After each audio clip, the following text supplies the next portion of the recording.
आप सोचिए, जो अल्लाह का नाम, जो निजाम मुस्तफा, बार बार बात करते हैं कि हम कश्मीर में निजाम मुस्तफा स्थापित करना चाहते हैं। मक्कारों, थोड़ा तो शर्म करो यार, थोड़ा तो ईमानदारी से बोलो। थोड़ा सा ज़र्फ अगर तुम्हारे अंदर बचा है मुसलमान होने का, तो कम से कम उसका ही भ्रम रख लो यार। हम तो पढ़ते पढ़ते सुनते सुनते थक गए कि इस्लाम में सब बराबर हैं, इस्लाम में कोई छोटा नहीं है, कोई बड़ा नहीं है। हमने तो प्रेमचंद की कहानी पढ़ ली ईदगाह, तब से यही समझ रहे थे कि इस्लाम यही है। जम्मू कश्मीर में सारी लड़ाई निजाम मुस्तफा की हो रही है, लेकिन निजाम मुस्तफा के बारे में जो कहा गया है, जो कंसेप्ट है, उसमें सिर्फ इतना ही है कि सब बराबर हैं, किसी का कोई फर्क नहीं होगा, कोई छोटा नहीं होगा, कोई बड़ा नहीं होगा, कोई गरीब नहीं होगा। यह कहा जाता है निजाम मुस्तफा में, लेकिन 57 देशों में से कहीं निजाम मुस्तफा नहीं है। उसके मानने वाले, सुबह से लेकर शाम तक उसकी बात दुहाई देने वाले, उन लोगों ने उस नस्ल को कहा कि आपके बच्चे पैदा हों, आपके बच्चे पैदा हों। आज उनकी चौथी जनरेशन है, लेकिन कश्मीर के अंदर जो जघन्य अपराध हुआ कि आपने उन 200 लोगों को जो 2.5 लाख हो गए हैं, उनके बच्चे आज बड़ी बड़ी जगह जा सकते थे, लेकिन जम्मू कश्मीर राज्य ने अपने संविधान में यह प्रोविजन कर दिया। कहीं आपने इस देश में कोई डिबेट सुनी, कोई सेमिनार सुना, कोई हंगामा सुना? कहीं पत्थर फेंके गए? किसी को अल्लाह का नाम याद आया कि नहीं याद आया? किसी को लोकतंत्र का ध्यान आया कि नहीं आया? किसी को संविधान के बारे में, संसद के बारे में कहा? कहां है मायावती, कहां है प्रकाश अंबेडकर? कहीं नजर नहीं आते मुझे।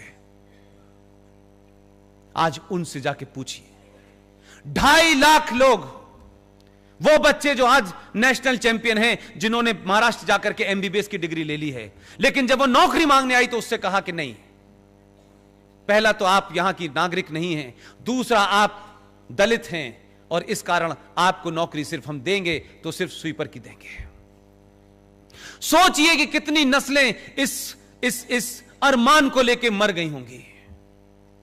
हम तो आज भी वो काम सोच नहीं सकते जो आज जम्मू के अंदर नाले पे रह रही है पिछले 70 सालों से। किसी ने सुध नहीं ली, न मुसलमान का इस्लाम जागा, न हमारे हिंदुओं का पुरुषार्थ जागा, न किसी ने यह चेतना की कि यार ये कैसे हो सकता है, इसको डिबेट करें, इस पे चर्चा। सब साइलेंट।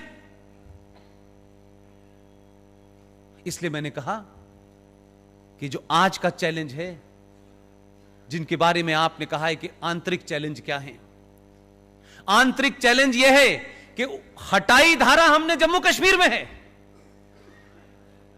35 पे हटाई हमने, हमारे घर का मामला है।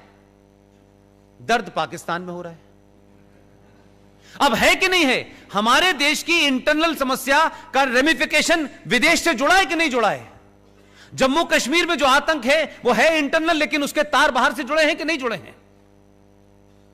आपका सिटीजन अमेंडमेंट एक्ट हमारे घर का मामला है। हम किसको नागरिकता दें, किसको न दें? बांग्लादेश में रैली निकल रही है, पाकिस्तान में लोग पानी पी पी के गाली दे रहे हैं। तो समस्या यह है कि आपने पिछले 70 सालों में जाने अनजाने में, सत्ता के लालच में, एक पैरेलल सत्ता खड़ी हो गई है इस देश के अंदर, और वो इतनी ताकतवर है कि 1976 में भारत की पार्लियामेंट में चर्चा हुई और 42वां संविधान संशोधन पास किया गया और कहा गया केंद्र सरकारों से, राज्य सरकारों से, कि आप जनसंख्या नियंत्रण पर और फैमिली प्लानिंग पे तत्काल कानून बनाएं। यह 76 में पास होके अमेंडमेंट में आके उसकी 7वीं सूची में है, आपने उसको बंद करके रख दिया, क्योंकि जैसे ही आप इसे छुएंगे सेकुलरिज्म खतरे में आ जाएगा। सवाल यह है, जितनी चीजें बंद करके रखी थी ये सभी खोल रहा है। तकलीफ यह नहीं है, ये पत्थर इसलिए नहीं मारे जा रहे हैं, ये पत्थर इसलिए मारे जा रहे हैं कि 70 साल में हमने डरा करके इस देश की मेजॉरिटी को पंजों पे खड़ा रखा था। वो कुछ भी उनको नहीं डरा रहा है, तब भी डर लग रहा है। इसलिए ये चीज खत्म ना हो जाए। अगर ये खत्म हो जाएगी तो जो हमारी दुकान चल रही थी, जो हम ब्लैकमेल करते थे सरकारों को, वो ब्लैकमेलिंग खत्म हो जाएगी। तो लिहाजा चाहे सीए का मामला हो, चाहे एनआरसी का मामला हो, या और अभी बहुत सारे आने हैं, बेफिक्र रहिए।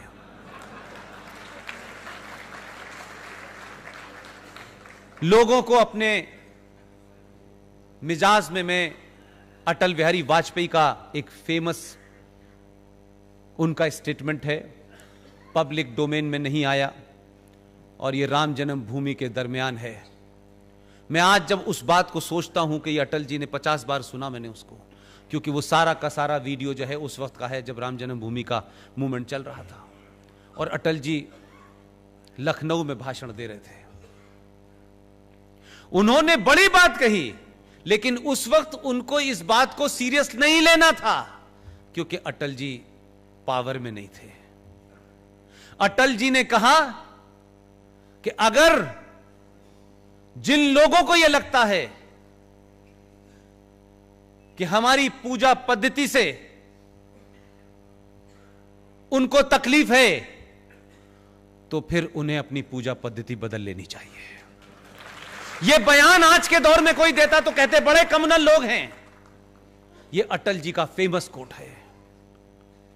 हमारी भावनाओं को ठेस पहुंचाकर अगर किसी को लगता है कि उनका फेथ जिंदा है, तो उन्होंने कहा बिल्कुल अपना फेथ बदल लें, अपनी पूजा पद्धति बदल लें। अगर ये कोई आज बात कहता तो लोग कहते बड़ा कम्युनल है। हम तो कुछ सच बात सुनना नहीं चाहते।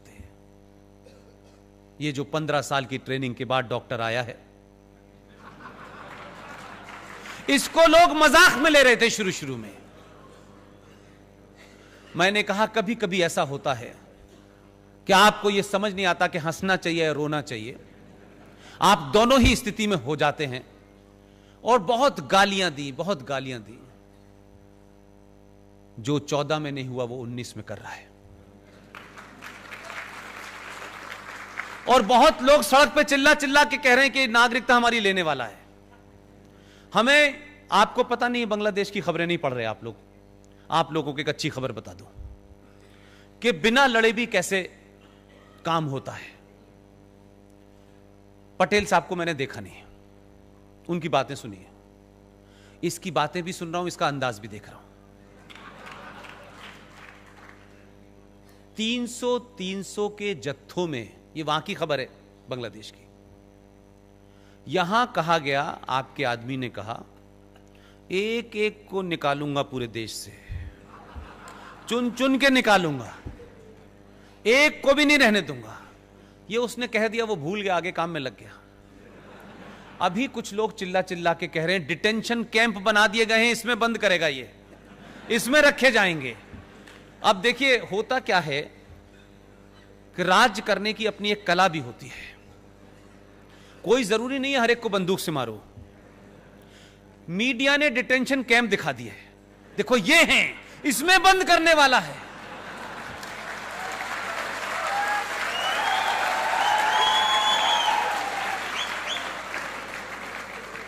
और यह भी सबको पता है कि इसके पास अभी 4.5 साल बचे हुए हैं। मीडिया ने डिटेंशन कैंप दिखाए और वो बता रहा यूं यूं करके। पार्लियामेंट का जो भाषण था 370 पे, उसे अगर आप लोग सीरियसली देख लेते तो लगता था कि ट्रेजरी बैंक से कहीं इधर ना चला जाए, गुलाम नबी पे ही ना 2-4 हाथ पड़ जाए कहीं, इतने गुस्से में था। और कहा कि हम ये भी लेंगे, हम पीओ को भी लेंगे, हम अक्साई चीन भी लेंगे। उसने बची ऊंची लड़ाई भी लड़ दी। ये एक बात ध्यान रखिएगा, ये भाषण उसका पार्लियामेंट में है, कहीं इलेक्शन में नहीं दे रहा है वो। पार्लियामेंट के भाषण का मतलब होता है वो पार्लियामेंट की प्रॉपर्टी है। 300 के जत्थों में पिछले 10 दिन से हमारे वो मित्र हैं, उनका नाम मत पूछिए, बड़े पद पे बैठे हुए हैं। बोले पुष्पेंद्र, अमित शाह के बयान के बाद से खुद ही बांग्लादेशी वहां जा रहे हैं कि वो बंद कर देगा हमें, हम आ गए वापस। अभी कुछ हुआ ही नहीं है। आप वहां के अखबार पढ़िए, रोज 300-400 पहुंच रहे हैं बगैर कुछ कहे। न कोई अब ये रोक भी नहीं पा रहे बेचारे, हामिद अंसारी रोक नहीं पा रहे उन्हें, वो जा रहे हैं वहां। तो कभी कभी आप सत्ता यानी स्टेट ऑफ आर्ट क्या चीज होती है वो भी समझना चाहिए। गलत वक्त पे इन्होंने एजिटेशन कर दिया है। ये जो एजिटेशन इन्हें अभी नहीं करना